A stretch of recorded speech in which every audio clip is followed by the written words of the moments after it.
overrated. My friends, my wonderful, glorious friends, how the heck are you today? It's time for another Nintendo News Roundup. Will you please join me in experiencing the Nintendo news this week? Let's get started. So, there was a big old Pokemon presentation, the Pokemon Presents presentation. Naturally, Pokemon still celebrating the whole, 25 years of being a thing. I believe the actual anniversary of the release of Pokemon Red and Blue in Japan is at the time of this recording. It's either today or tomorrow, and the presentation was great. There was just like with the Direct, like with anything, go look at my full discussion video if you want to hear more on it, or my reaction video if you want to hear me reacting to it. But basically, I'd say the three highlights: a new trailer for new Pokemon Snap, just kind of outlining some of the stuff in it. So that was a pretty neato. And then obviously the big reveals. We got remakes of Pokemon Diamond and Pearl called Beautiful Diamond. I cannot remember. One of them is Shining. I absolutely cannot remember which is which though. I was trying to look up the hashtag for the tweet I was making, and other people are just as confused because all of these different, is it Shining Diamond, Spotless Pearl is a I don't it's pretty funny. So yeah, it looks okay. I'm not a big fan of the art. I think it looks a little, I don't know. Even if they're gonna go cartoony style, I wish it looked more, I don't know, whatever. Go watch the video, who cares? I'll just wait till it comes out to complain about it.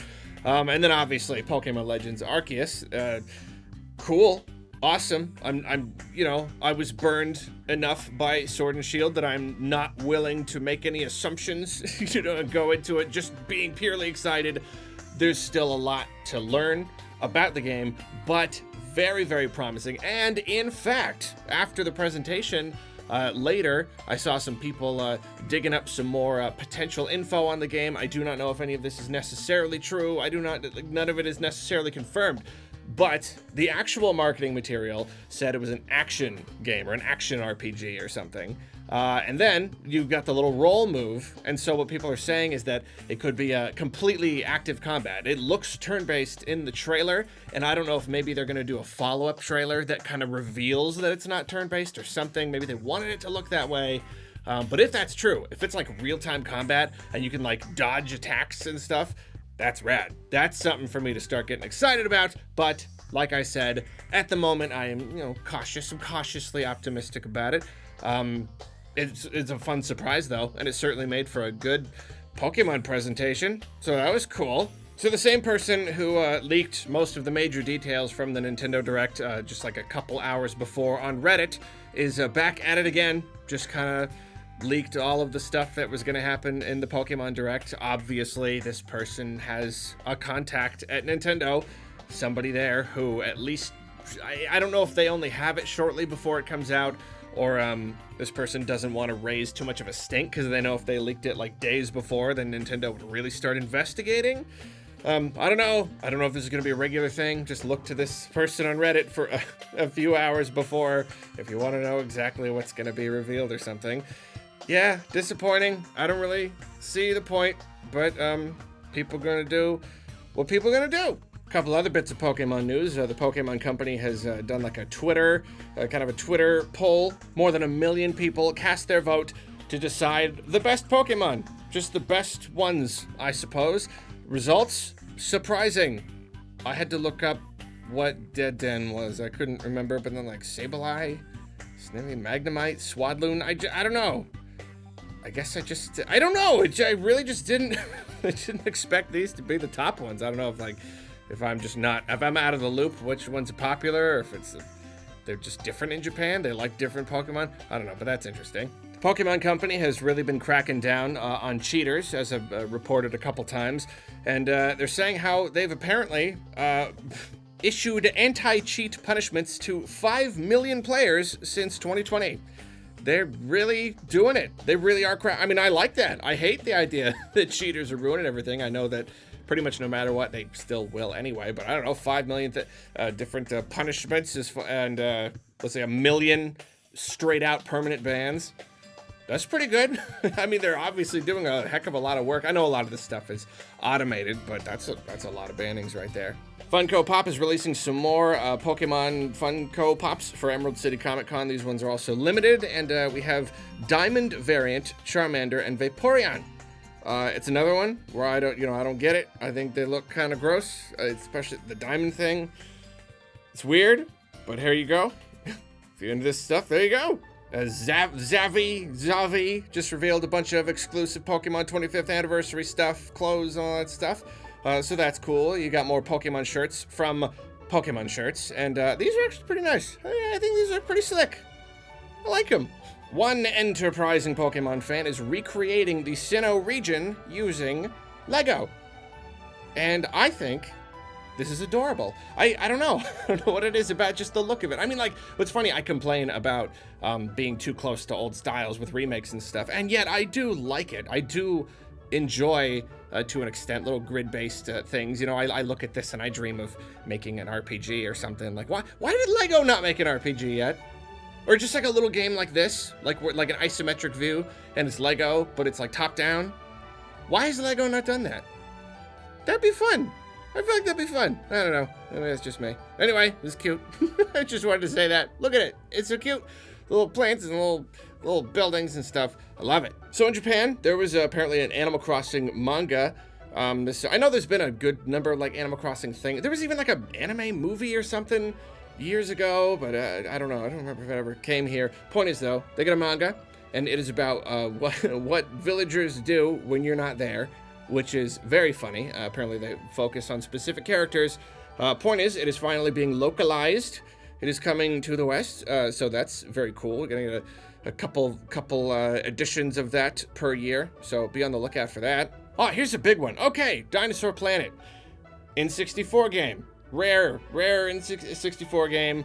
Nintendo comes in. No, Shiggy comes in, says, hey, a game about a fox? Let's just make him Star Fox. Make him Fox McCloud. So obviously they turned Dinosaur Planet, a promising N64 game, into Star Fox Adventures, Dinosaur Planet, later renamed simply Star Fox Adventures. And, the rest is history. Point is though, apparently, the game, I didn't even realize that they finished the game effectively, like before they brought it over to the GameCube. But somebody has dug up just a playable build of the N64 game. It is later in development, probably right before it went to GameCube, because the character model is Fox, but it's like an N64 version of Fox, which I think is also very interesting. And like, here you go, people are just playing it. And I don't know, it's this keeps happening. It happened with the GoldenEye remake, and it's just like, I didn't even know there was a build of this. I thought they were in development and then they moved it over. No, you just play Dinosaur Planet. That's pretty cool. I do have to wonder how history would have gone, if the game would have fared better if we were playing on an N64 and being like, whoa, this is amazing. Like, would that have changed things? I don't know. Who knows? There you go. Go play it. Okay, so here's another big one. A very, very interesting feature of the DS Lite has been discovered. Apparently, it was discovered last year, and I didn't know this. Did I report on this? Was this a thing? It must have been early last year or something, because I've never heard of this. And it seems like one of those things that, like, I don't know, maybe everyone else missed it too. Andrew, Beta64, good guy. I've hung out with him at least once. Yeah, one time. He's cool. He's my friend. He kind of dredged the whole thing up again. And, okay, to the point. The DS Lite has a video out option. It's like built into it. There was just no way to utilize it. And so people discovered, oh my gosh, if you do this, you mod it in this way, you could put your DSi out to your TV. And we don't know if this means that Nintendo at some point planned on making this a feature, basically a Switch, but pre-Switch, or if maybe it was just like a development kind of thing. I don't really know, but that's very, very interesting. You can just hook your DS Lite up to a TV. That's really cool. Another piece on the company Grezzo, to follow up the piece from last week. Apparently they are helping out, they are doing the Miitopia port, remaster, whatever.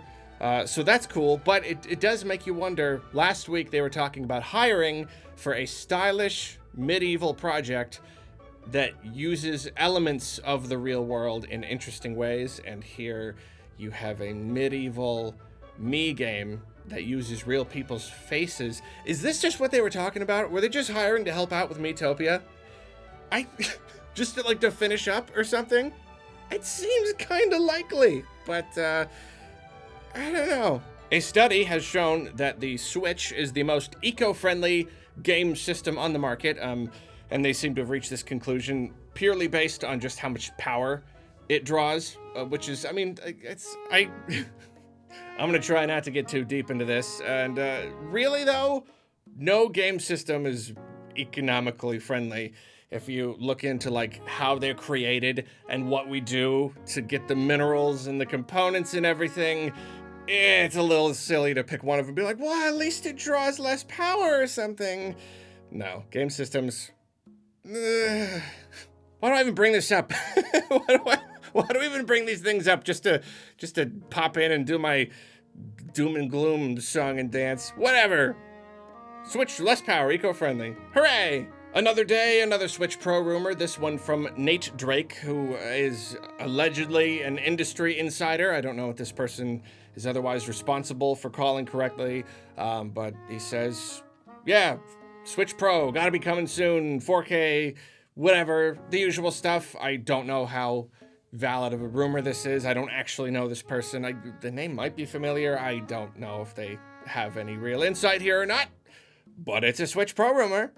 So I'm telling it to you. And speaking of unsubstantiated rumors from individuals that may or may not be reliable sources, VentureBeat reporter Jeff Grubb seems to also be completely sure that we're getting, Wind Waker, Twilight Princess, and basically just a lot more Zelda stuff later. And again, grain of salt. Person could be absolutely right. Could just be kind of making a solid guess, But the idea is that Nintendo isn't going to want to pull any attention away from Skyward Sword. They're going to want to get that out, sell as much as possible, and then introduce, additional ports or remasters or whatever. And yeah, I mean, that makes sense. I've thought of that too. Like, they don't want to split up too much. They want to get us all focused on Skyward Sword and buying it up. And then if there's going to be anything else, yeah, I could see it kind of coming after that, maybe in the fall or something. Also, Mario's anniversary is still going, basically through March 31st. That's how the year goes. And then after that, they might finally make the shift over to Zelda. But I mean, it's just funny because we had the anniversary recently and Nintendo didn't even do much for it. I don't know, did they tweet about it or something? Maybe. And obviously there was Zelda stuff in the Direct, but they still haven't been like, hey, Zelda anniversary, big deal. You know what I mean? It's like they've kind of just barely started. So yeah, I could see that coming pretty soon after Mario, March 31st, Mario Dead Day or whatever. Big Direct coming in April, calling it here. It's a rumor. It's a rumor because I said it, because I'm saying that it'll come after March 31st, April 7th. Go tell everyone. And then I'll read about it and I'll report it here, not realizing that I'm reporting on my own rumor that I created. Anyway, first four figures, they're known for doing a whole lot of really just awesome figures that I sometimes talk about here, and talk about how I wish I could have them, but they're so expensive, but they're so nice, but they're so big. Mostly it's the big is my problem. Anyway, point is, Samus helmet. It's pretty cool. I'm not a big fan. I'd rather have a standing, like a cool looking action pose or whatever. This is just the helmet. Doesn't quite do it for me, but their work seems to be pretty good. So that's neato. Look into that if you want that. Pyra Mythra presentation. Sakurai, telling us all about the characters and all that, and presumably revealing some, Mii Fighter costumes and stuff like that. It is scheduled for next week on March 4th. So, yeah, give us the lowdown. It seems like they're coming quick now, man. I feel like we just had the Sephiroth one, but I guess every few months makes sense when you have all those fighters to go through in the course of a year. So, yeah, I don't know. It's fun. It's fun. They just kind of keep coming. I'm still waiting for them to reveal Fighter Pass 3. Just Smash reveals forever. Speaking of Pyra and Mythra, apparently Xenoblade 2 sales have seen a significant spike since the reveal of the character. The physical copy is basically sold out in Japan in many places, and it's even seeing significantly lower stocks here in the US. That's great. We talked about it before. What's the whole point of putting your character in Smash, especially if it's your own character, your own series, like Nintendo? They want to grow it and expand it. Put it in Smash, and now all of a sudden you got a bunch of people buying Xenoblade. So I don't know. Will this turn the tide? Will this actually end up leading to a significant amount of extra sales for the game and for the series? Who knows? That would be cool, though. Well, let's see what else we got here. Splatoon 2 is getting another patch, which is nice. You know, they announced a new game, but they're still willing to just keep patching and refining and balancing what they've got, which is super duper cool. Animal Crossing's also finally getting its new updates with all the Mario stuff, which is cool because it's got the warp pipe and everything, so that's neato. More My Nintendo rewards that you probably won't be able to get. A lenticular Mario magnet set. I had to read the definition that Nintendo Life provided. I didn't know what that was. It's the one where when you move and it changes, which are pretty cool. I like those. But that's in Europe, and in North America, we get Bravely Default to poster. That is cool though. I really do like that art. Have I said that before? I really like that art. I do want the magnets though. Those are cool. I want the magnets. Oh well. In an interview with Fanbyte, the director and the producer for Monster Hunter Rise revealed that the game is coming to PC and it's not gonna be a Switch exclusive. And this is weird. Okay, I'm not upset about it. You know, obviously, like I'm not a big exclusive, like, you know, nobody can be in this club. Like, you know, people want to play the game. It's cool if they got it on their platform. It's, you know, it's about playing the game. But it's just weird they would, I mean, like usually you announce that kind of thing. It's weird that they would just kind of casually say it in an interview. I don't really get it. And so close before launch, like the whole point, like the entire point of exclusivity for any amount of time is to try to get people to buy your thing. Nintendo wants it to be an exclusive for a while. They might have even paid money for that so that people would buy the Switch if they wanted to get the game. So it's just like that. It's a marketing thing. So why would you wait until like a month before and say, oh yeah, no, don't worry though, it's coming to PC. Like, what is that? Like, we knew it was. We knew it eventually was. Most third-party Switch exclusives are timed exclusives or console exclusives, and it comes to PC eventually. But I don't know, just the timing of it is weird. But I don't know why they would do. Like, we knew it was coming, but why would you say it? Give Nintendo their 2 seconds of the exclusive Monster Hunter game. Oh well. And finally, Nintendo is going to stop offering repairs of the original model 3DS and 3DS XL. They will still be doing, you know, the new ones and all that. But the original models, not a thing anymore. Apparently it's because of shortages, like part shortages. It's just too hard for them to keep up with the demand, I suppose. And so there you go. I suppose it makes sense, you know. It's at the very least, they're not just like chopping off repairs like on everything. They're kind of slowly doing it. You know, I don't know many people who have a base model or a regular XL. I don't even think that one came to the US. I'm the only person I know that has a regular model 3DS. I never got the newer one or anything. So I hope it doesn't break. And that, my friends, is it for this edition of the Nintendo News Roundup. Let me know what you thought about every single individual story, no exceptions, down in the comments. And I will catch you later. I love you. Goodbye. Give me a big kiss.